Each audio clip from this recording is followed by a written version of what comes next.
দেখো 3টে স্পঞ্জে কি সুন্দরভাবে ফুলেছে না।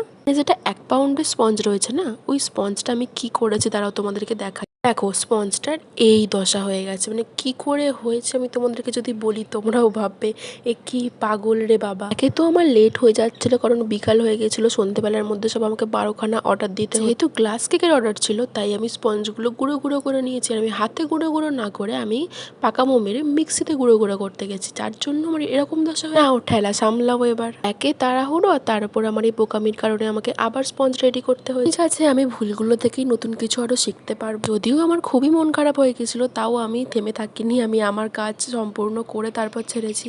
ভিডিওতে আমার গলাটা বসা বসা লাগছে, তার কারণ হচ্ছে আমার সর্দি হয়েছে, খুবই জ্বর কাশি ঠান্ডা লাগিয়ে ফেলেছি, সেটাও তো আমি খুব ভালো কাজ করেছি। আর দেখো কথা বলতে বলতে আমার সবগুলোই কাজ হয়ে গেছে। দেখে এবার জানাও যে কেমন আর কার কোন ফ্লেভার ভালো লাগে সেটা কমেন্টে জানিয়ে যাও। আজকের মতো টাটা।